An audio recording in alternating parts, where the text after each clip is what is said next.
Hello, everybody, and welcome back to the seventh episode of the West Ham Save. It's taken a little while. I'm sorry to all you beautiful people that it has taken so long to get here, but we're back.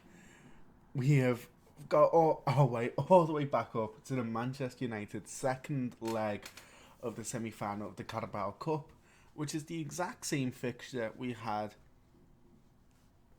in the episode 6 when it all got reset. Been a lot that's happened, so I last saw you before this game against Servette.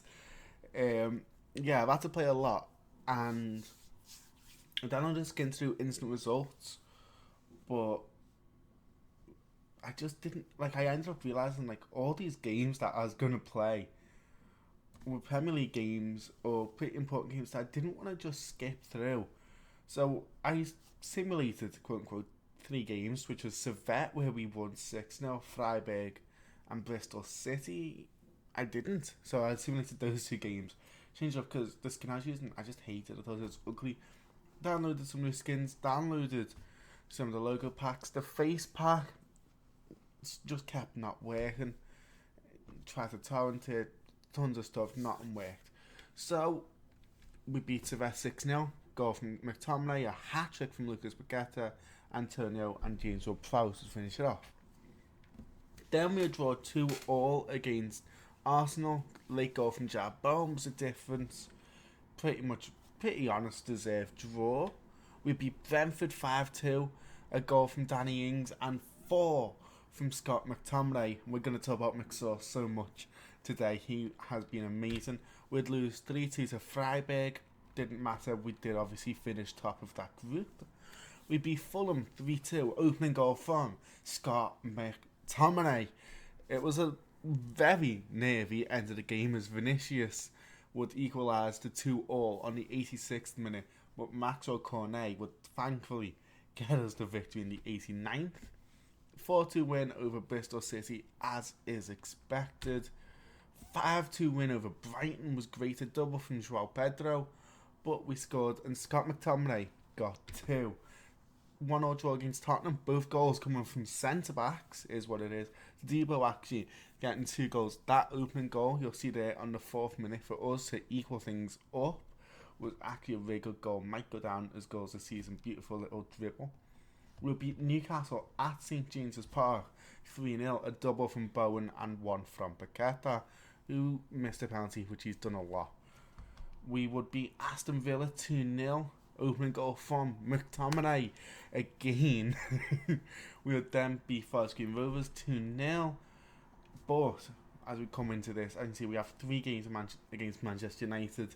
The first one we would lose 2-0 away from home. The second one we would draw 1-1, but it wasn't a very deserved draw. And then we would draw 2-2 against Everton in a little bit of a breather match. Double from Michael Antonio.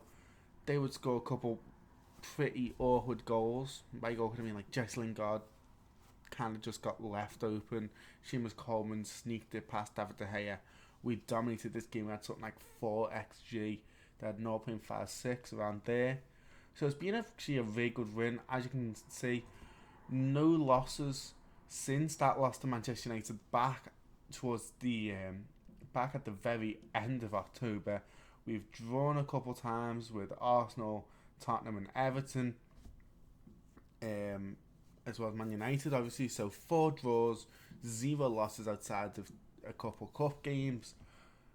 We've done amazingly, and it leaves us in 3rd position, where if we had have beaten Everton, we'd have been on 49 points, which would be 1 point ahead of Manchester City in 2nd. As for the transfer window, which I'm sure most of you will want to see, considering we are now into January, let me talk first about what happened in the first save. So in the first save, we were left with basically no money. We had like £11 million, which just, like, it all just disappeared. For some reason, now we've kept it, so I don't know what happened. Don't know if maybe we improved some facilities that I didn't notice. Whatever the case. So, we sold, in the previous one, we sold Tilo Kehrer for like 30 million to Newcastle. Antonio went to Leicester. Connor Coventry went to the same team he went in this series, so we were to see. I've forgotten who it was. Might have been Bristol City, something around there. Or Hearts of Midlothian. We sold Ogbonna to Saudi Arabia, I think Al Hilal. Altogether, we got like 40 million from all of them sales. Got a lot of money off the wage budget, and we would sign a couple of players. Nordi Mukiele would join. He is now on loan at Atletico Madrid. So he joined in real life, our replacement for Tilo Kekra.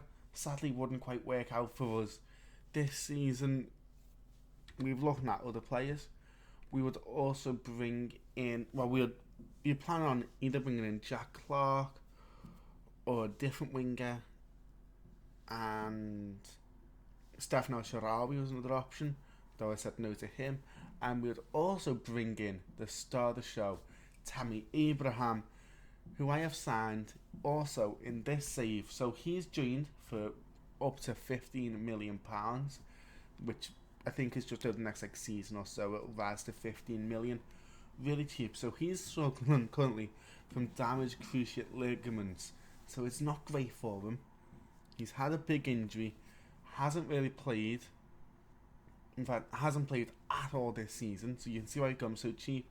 They've obviously brought in Romelu Lukaku. I think they brought in a different striker as well. They've also got Paulo Dybala to partner Lukaku.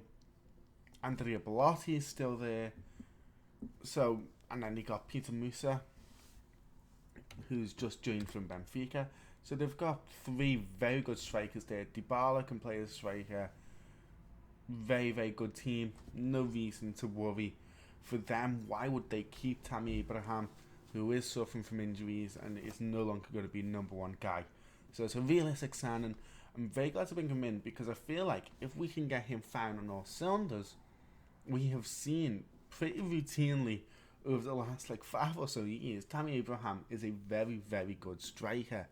He's just not given a chance at Chelsea. He's been suffered with injuries at Roma, was only on loan at Villa, so he needs that time to settle down and really become the number one striker of a good team. I think he could fit in so well with this West Ham side, who are crying out for that striker who is just untouchable. Daka, Antonio, and Ings are all okay, but they all have injury problems, or they're inconsistent in Antonio's case. Daka and Ings have injuries, Antonio's not consistent. Abraham can join in, and if we can keep him fit, which is a big question, if we can keep him fit, he will go on to be a very good striker for us over the next 6-7 years. So I think for £50 million, even if it goes wrong, we're still probably going to be alright, because he is such a good player that even if he isn't scoring at the level I think he could be, he's still going to be scoring pretty well. If he's a bench player to Daka or someone else comes in, I'm very happy. The other signing we made was Hayden Hackney, who's gone back to Middlesbrough on loan for the season, which I'm going to be honest, was a mistake. I meant to say reject, clicked accept. It happens. Well, he's been having a very good season at Middlesbrough this year. And I was going through this, and I was like, average rating, it's not super special. He is 21. I like those 5 assists. And I was looking, I went, the tackles, 1 per 90, very good for a midfielder. 2.16 tackles, pretty solid. 88% pass completion. I'd like it to be a little bit higher, but he's probably going to be the number one playmaker of this team, so his pass completion is going to come down a bit. And the dribbles per 90 at 0.88 are very good for a midfielder. So I feel like this guy at 21 years old has a lot of potential for this team, and I'm really excited. I felt we needed a backup to James Ward-Prowse, and we needed someone who's going to be happy to be a bit more of a bench player, who's going to basically just come on when Ward-Prowse hasn't got the fitness. He's going to come off the bench a lot. So that's why I brought Hayden Hackney, and I think he's a really good signing. As for sales, Connor Coventry went to Hearts, Ogbonna went to Al Khalij, and that's it for right now. Yeah, not much really. Pablo Fornals at San Sebastian. Probably would like to have Pablo Fornals back right now, but he's signed like a full-on contract, I believe. No, no, he hasn't. Um, but yeah, we are struggling. So I think it's the thing. We are struggling this season. I'm not gonna try and deny it on any point. This hasn't saved, which I love. Um, the team could be a lot better. I'm not gonna lie. Obviously, the injuries and the fact that we've got so many players out in AFCON isn't great. As of right now, we've got Patson Daka cup tied, Scott McTominay ineligible because he's on loan from United. Fabianski's injured. Ben Rama is out on international duty alongside Mohamed Kudus, and Tammy Abraham is still recovering from injury. Ben Rama had a great time during whilst we were playing, but it really has been all Scott McTominay. 17 goals so far in all competitions. In 10 starts and 8 substitute appearances, he has 11 goals, 2 assists, 5 man of the matches, 7.42 average rating. One of the best signings I could imagine. But we go into this game against Manchester United. I can see we've already lost 2-0. So I've changed up the tactic. We got a 1-1 draw at home. We are at home for this second leg.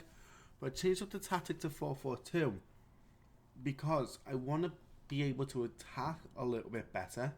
So without Scott McTominay there, our second striker has been Cornet. Could be Paqueta, but Paqueta's not being great. So it's been Cornet there, Paqueta on the left, Bowen on the right, Antonio up front. And it could be so much better. So we've instead tried to fill out the midfield defensively, utilise these wings, but try and be more of that traditional 4-4-2 counter-attacking team. As I think Man United are going to be a little bit overconfident, and we need to be defensively solid while still being able to somehow score 2 goals. The 4-4-2 is kind of the best way to do that, in my opinion. Now, this will not be the only game on for us today. We are going to pause, however. So once we finish this game, we're going to pause and head all the way up to the game against Sheffield United. And depending on how long this takes, I'll either show you the game against Sheffield United, or we'll just show you how the deadline day finishes up. For current plans for what I want to sign, I do still want that back up to James Ward-Prowse because he's playing every single game. Doesn't matter how important it is, as Victor Lindelof makes it 1-0. So 3-0 in aggregate. Yeah, that's pretty much going to seal the deal, I think. Just a basic set piece. Rashford dinks it in. Højlund wins the header, but kind of just bounces straight to Lindelof, if we're being honest. I feel like full team, we have these players. We do beat Manchester United. I think we're one of the best teams in the league when we have our full 11 out there. It's just a shame we do have half of our key players out. If you look there, Antonio Ings, Cornet, Mavropanos, who shouldn't be starting, it should have been Naya Fagerd. Forgot to put him back into the side. But there's 3 players who all should be starting, who are very important players in Daka, Kudus, Benrahma, not available. So our offense is just so far behind, and obviously Scott McTominay is also not in the squad. It's De Gea just wide. So yeah, four key players not in the squad. So doesn't look like much is going to change here. This looks like it's going to be a very boring game. I'm not sure how you change this though to improve the squad. Going to put Ward-Prowse and Souček as both box-to-box midfielders. Going to bring Lucas Paqueta onto this left wing. He's going to play that wide playmaker role. Cresswell and Soufal can be a bit more of attacking. And Danny Ings, there's no one to bring on for these strikers. So that's pretty much the only substitution I can make. That's how bad it is. I can make one offensive substitution without really weakening our squad. Can't bring Sean Moore on. The reason why I'm not looking at another left winger, just another winger in general like I was last time, is because by the time we hit the 2nd of February and those players do return, they're not going to have a position. Like, we either sign a player who's still pretty poor, so he's not going to complain. That was why, like, Jack Clark I thought might be good. You know, a young English winger who can come in, get a bit of game time, develop, etc. But it's January. If you're going to make a signing in January, it's got to be someone who improves the squad right now. Jack Clark doesn't. So it was either, so for example, I looked at Ricardo Orsolini. To join the squad as Højlund almost makes it 4. Looked at Ricardo Orsolini, he's about 30 million, wants to be a star player. I was like, I can't do that. I can't start him over Ben Rama. Headed away. This could be a chance now. James Ward-Prowse. It all stands for nothing. So with this game clearly being past its sell-by date, James Ward-Prowse is going to come off for Edson Alvarez. Sean Moore comes on for Jared Bowen, and Ben Johnson comes on for Soufal. There's no point pretending like we're going to score 3 in 20. I'd rather just try and rest up some of these very important players. As Emerson's not going to come on, it's going to be Ollie Scholes, so he can have his first game. Lucas Paqueta, oh my. With 12 minutes left, Lucas Paqueta with his 8th goal of the season. That is very impressive. Already got 8. With a player who hasn't really started in a little while. It's a beautiful goal. Cresswell picks it back up. It's Ben Johnson into Lucas Paqueta. Fires it past Altay Bayender. Wow. I'm actually offended there. I just realised Altay's starting. The visualising out and needs a fix. I didn't even notice them. Yeah, they are playing like a weak squad. They were that confident against a team above you in the league. You were that confident. I'm disappointed. Look how weak it is. They're playing Luke Shaw. Back to Varane. Luke Shaw coming forward. That's just wide. But yeah, this game was over before it began, really. 2 back-to-back 1-0 draws against Man United aren't bad. If this was the league, I'd very much be happy with it. If it was the first leg, I'd be saying, you know what, we've got a chance in the second. Sadly not to be, though. So it's back to the drawing board. It's back to the transfer window, as we have Leeds United up next before we finally face Sheffield United. Hey, we set a new division record. I'm guessing most goals in the Carabao Cup. But yeah, it's back to the drawing board. Where do we improve the squad? Who is available? For those wondering what's on my shortlist, no one. So Fabio Vieira is someone who I thought, oh, he can play a variety of roles. 31 million is not bad. He's currently under a bid from Inter Milan of 25 million. The only thing I have with Fabio Vieira is it is a little bit of a boring signing. Do you know what I mean? McTominay and Daka are fun, but like Tadebo's a bit boring. I feel like Fabio Vieira is very boring. As for the rest, I'm not super sold on anyone right now. For those wondering, like Jack Clark, how's he getting on? As you see, he's still a very good player, but he's not being outstanding at all. Oh, fuck. Sorry for the language. He signed a new contract. So I was wondering, there was other players, and I was like, where is everyone? Marc Casado was someone who was going to join on a free, but he signed a 1-year extension with Barcelona. I really like these mental attributes. I feel like he could have developed into a pretty solid backup midfielder. Great determination, work rate, teamwork, leadership. Very, very good mentors, but not to be. Another player I went in for was Marcus Edwards. I love the dribbling and agility, the flair. I don't know what happened to that transfer though. You can see we do have it all sorted. I don't know. We'll get rid of Michele. Unless we can sign him. No. But yeah, that's about it. Monchu is probably going to be the player I sign. A little bit of a spoiler. He'll probably come back, and I'll have Sam Monchi and Marcus Edwards because they're the only players I can think of right now. Just realised I forgot to mention I did go in for Giovanni Lo Celso. Pretty much everything was sorted, but it was just too much money, and I realised like a backup, he's too good. He's gonna want too much. I did bring it back for one reason though. We've looked at the time, so we're about 21 minutes in. 20 minutes, 21 minutes in. So, yeah, I'm definitely not going to show the Sheffield United game as the episode's getting too long. Instead, we're just going to talk about the transfer window and try and figure out what's going on. Do you guys want to know a fun fact? I love to lie.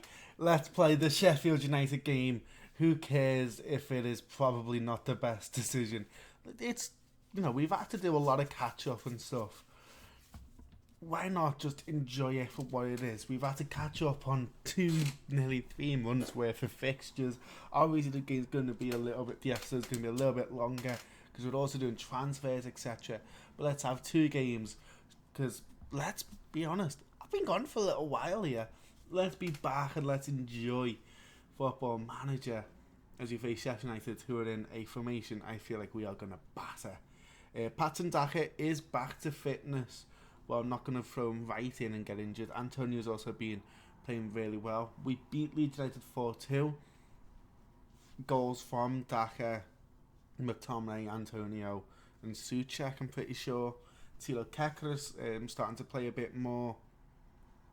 But we do have an injury. I didn't mention it because I wanted to get straight into this game. Ben Johnson is out injured for a little while. But Vladimir Coufal's out for I think 6 weeks. So yeah, we're still struggling quite a bit with injuries. Not a great sign. And Fabianski, I think he's been fit for like a couple weeks throughout this entire season. So yeah, we really are struggling with fitness. But we just keep on trotting along, and I'm very confident in this game against Sheffield United. I love the formation we're facing. I just feel like it gives us so much space on the wings. And it's Maxwell Cornet. He did score, he was one of the goal scorers who put us 1-0 up. He has been great. I'm a big fan of Maxwell Cornet recently. Never really got the chance. And now that he has taken it with both hands, really grabbing that brass ring. Beautiful goal. Wes Foderingham can do nothing to stop it. Yeah, I feel like this could be the game. The reason why I did this was the game against United wasn't all that fun. Let's be honest, it was a 1-1 draw where nothing really happened. So let's get into a really fun game as Jarrod Bowen makes it 2-0. He's someone who we have been getting a lot of questions about from different teams. Newcastle, Man and Liverpool, a couple of Saudi Arabian teams like, oh, what are your thoughts on Jarrod Bowen? How about 60 million? But it's only 40 million up front. How about 70 million? No. If we're not getting 70 million up front for Jarrod Bowen, nobody is getting Jarrod Bowen because he is so good. On his best day, he is unplayable. And I feel like today might be one of those best days. There's a really poor pass to George Baldock and we're putting pressure on. I'm a big fan of some of these Sheffield United players, but let's be honest, we are a million times better than them. There's Chris Basham looking for the outlet pass. Finds Tom Davies, who I really like. And it's back to Basham, out wide to Yechel. Maxlow, Jamalo. No, Maxlow. Jamalo is up front. Not for Sheffield United. But besides the point, I'm sorry, I always get stuck up on like what's someone's first name because I'm so used to saying like one name. It's like I'm very used to saying like Jamal Lowe for some reason. So I get scared of Max Lowe. It's Ollie McBurney. I know that name. He pulls across Cameron Archer. Oh, it was a pretty good chance there. Cameron Archer on loan from Aston Villa nearly scores. James Ward-Prowse. This could be 3. Oh, it is. That's a very easy goal. An assist for Antonio. Ward-Prowse basically just walked it forward. Type of goal you see. Do you know when you see highlights of like George Best? That's the type of goal they score where they just pick up the ball on the edge of the box and run forward and no one's there to stop them. As we're 3-0 up at half time, let's tell the lads, please stay focused because I want to get like 7-0. Let's go attacking. Come on, I want a really fun game. One thing on YouTube, you tend to show like the big teams. Let's show the fun games where we just beat teams without really getting out of first gear. Ward Prowse fans, Thomas Suchek, that's his third goal of the season. Another assist from Ward Prowse from the corners. Kudish is kind of back to fitness. We could bring him on. I think we're going to bring on... I think we might bring him on. McTominay's not exactly focused today. Neither is Cresswell. So we're going to make a double change. We're going to use this side because I'm going to bring Ollie Scholes on. Going to bring on Mohamed Kudish. Now, something we did do, so this will probably give you some idea for the transfers, is I brought Paqueta on to play in James Ward-Prowse's role to see how he'll do. And he had a really good game against Leeds. So because he isn't really... As Suchek gets a second, the exact same goal, we're going to make a couple more changes. So I'm going to bring on...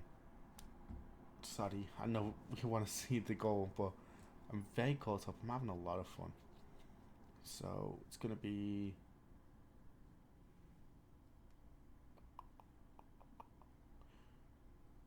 Danny Ings, Antonio on the left, and Ward-Prowse off for Luca Paqueta.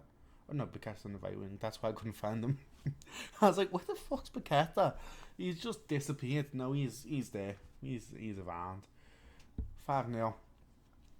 2 goals for Suchek that came from the exact same position as Ward-Prowse is forced to save from West Foderingham. It's another corner. It's the same position. Watch out. Thomas Suchek, where is he? Go on, Such. It's Todibo. Oh, it's headed away. I really thought that would be it. But it's another chance, and it's this time on the right side as Antonio finds Ward-Prowse. Beautiful ball inside to Luca Paqueta. Pulls it back. Ollie Scholes! Oh my god. Ollie Scholes has made it 6-0. I've not even really mentioned him. He's like an alright young player. I gave him a new contract. He's not someone I expect much of, but he's just scored to make it 6-0. Luca Paqueta starting to, maybe feel a bit under the cosh because he wasn't getting much game time. I realised, you're not playing that well. Suddenly, everything starts to explode as Mavropanos comes on to play right centre back because I just don't want Kehrer to get injured. But we're 6-0 up. Ollie Scholes has scored. We have it's up to 3.14 XG, but the XG is half of our goals. I'm so happy. We have smashed Sheffield United 6-0. That is a proper game. That is a type of game that you want to watch when you click on to a Football Manager video. They're a natural. You retrained a player to be a natural in a new position. Who was that? Who's natural? Scott McSauce. Is it Scott? Wait, McSauce. 27 years old. And he's developed into a brand new footballer. Out of nowhere. No one thought the backup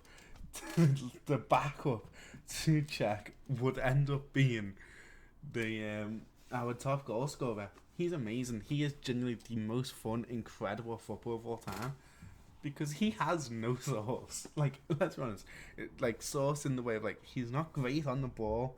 Every goal he scores is him just hitting it as hard as he can, and it's beautiful. It is beautiful football. He is the combination of Hulk and I don't know who's just a really funny player. Hulk and Darwin Nunez. You put them two together, you get McSauce. For that episode, please like and subscribe because 6-0. And I'm going to leave the question here just before we get into deadline day. Based off of what I just said there with Scott McTominay being Hulk and Darwin Nunez mixed together, what 2 players would you put together to form your dream footballer? I think that's a pretty interesting one. So for me, I'm probably thinking, don't just use Messi and Ronaldo. That's boring. I'm thinking Francesco Totti. His technical ability with Takumi Minamino's movement, because he is very, very good at just finding the right spots out of nowhere. You put that with who's the most clinical finisher for no reason? Danny Ings? I'm gonna say Minamino and Danny Ings combined to Ollie Scars is the youngest ever West Ham goal scorer. Yeah, I feel like if you put Minamino and Ings together, you get like a really solid version of who's like a pretty decent striker who just sort of walks around a lot. I don't know. Who would you put? I think Minamino and Ings would, if you combine their two abilities, you get something really good. So, anyway, into the deadline day. There's a players I want to sell. Aviola and Danny Ings are definitely up there. Emerson's unhappy. He wants to start more games. At 29 years old, there isn't much interest in him. That's the only issue. Maybe if something pops up. I'm not against that. So the reason why I'm thinking Ings is we already have some very good strikers. If we could get rid of him, because he's too injury prone, he's not played very well. Don't think there's anything on the market for him. So let's see. Maybe we offer him out for like 10 million. We could get something. To the transfers in, we're looking at Marcus Edwards right now. He may be about to join. And if we sell Danny Ings, I think we will look into someone who's a bit better. Sergio Gomez goes on loan. I do like Sergio Gomez, but not right now. Let's see, is there anything popping up? Jacob Nightbridge is leaving. But yeah, as I said, we did get offers in for Bowen. He's wanted by Real Madrid, 27 years old. For some reason, things are starting to look down for his stats. I don't know why. Madrid aren't all too interested in signing him. So it looks like people are kind of scared to make those sales right now. Marcus Edwards is waiting on confirmation and he joins. So for just £10 million, we can sign Marcus Edwards. Oh, I forgot. I was like, oh my god, they actually changed the Thomas's name, but no, I nicknamed him. I forgot that. But I think that's very good. So he is willing to be a squad player. As you can see, he's a very good player, regular starter, could still improve, 25 years old. Which is kind of like the age range we're looking at. Trained in England, so we have the 25-man squad now. Pretty good. I do just want that one extra player because the team definitely could be something it's not. Like, there's something it's missing. I'm just not sure. We've got 10 hours and I'm just waiting for somebody to make that transfer. We'll talk about Marcus Edwards if nothing comes through after this next little thing. Okay. So we'll pause, but first we'll talk about Marcus Edwards. So these are his stats: 18 dribbling, 13 crossing, finishing. So he's an average like crossing and finisher. He's very good at dribbling, flair, amazing physical ability, physicals, technique and passing. But he's a very, very good player when he's on the ball, and that's exactly what we've been missing. Is someone who is just amazing on the ball. Like Cornet isn't super special on the ball, and you'd say the same for like Saeed Benrahma. Though he's a lot better than I thought he was, but still, Benrahma and Paqueta, like Paqueta's a midfielder. Let's be honest. Like Benrahma and Edwards fit each other so perfectly as back-to-back players. So I'm very happy with that. Our offense is very, very good. Edson Alvarez is out for 6 weeks. Didn't realise that. Johnson's out for a little while. Soufal's out for Nandes. So that's where it got mixed up. Edson Alvarez has sprained his knee ligaments. Soufal and Johnson are just a bit ill. But I feel like that puts us in a very good position with our team. So if we say everyone's fit, right?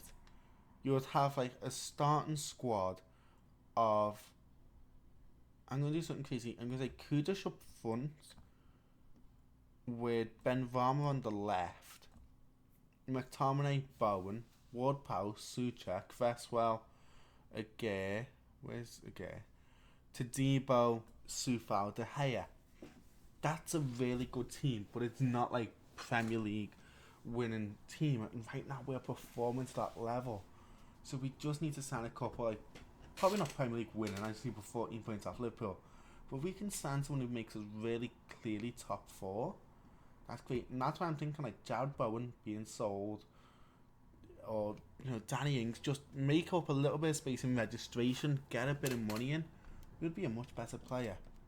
But yeah, I'll come back if anything happens, but it does feel like this is going to be a pretty boring deadline day. Looks like the idea is everyone's kind of waiting up until the big moment. Up until next summer, and there's going to be a lot more sales. It does seem like January is going to kind of die down for right now. So I'll see you all at the end of the window if anything happens. So yeah, as expected, nothing happened. Not too angry with that. I feel like we've definitely improved the team. We sold just dead weight players who wanted to leave in, Coventry, Ogbonna. So we sold 2 dead weights, and using the money we got from the sale of Zuma, we brought in Edwards and Hackney and Abraham. So 3 really good players, 3 English players, so they're not going to be problems with registration. All joined the squad. Very, very happy with that, and I feel like we leave the team. As I said, this is our new starting 11. This is our bench. So we've got like Alvarez, Paqueta, Edwards, Cornet, Daka, even Kekra on the bench. So there's like 5 or 6 very good players there in our bench. A really strong starting 11, which has gotten us competing with second place right now in the league. I can see it's still very tight. Top 5 is still very, very difficult, so it's entirely possible I could come back and we're outside of the top 4. For right now though, we're looking great. We're progressing through everything. The Carabao Cup semi-finals, not a bad thing to go out in the semi-finals to a very strong squad in Manchester United, who are only a point behind us. So yeah, everything's been great. So thank you all for watching. A little bit of a longer episode. It's great to be back. For some of the big signings around Amad Dedic, who was someone who we scouted because I really liked him. I think we're bringing him in as a backup wing back if Emerson were to be sold. Didn't happen. He went to Arsenal as the biggest deal of the window for 49 million.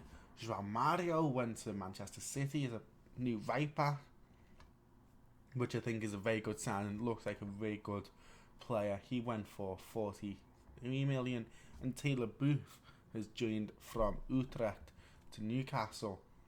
The young American is a very good player. I really like this. Extremely versatile. So they're your big signings. And Johan Bakayoko, if you've watched PSV this season, you'd know he's one of the highly sought after prospects at PSV. Said he wanted to stay because he wanted to play in the Champions League. Has gone to Newcastle now in January. I'm guessing PSV were knocked out.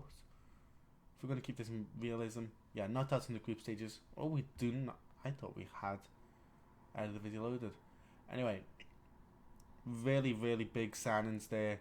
Salzburg, Porto, Utrecht and PSV all getting a lot of money. Not a problem at all. Liverpool did not bring in a single player. I love that.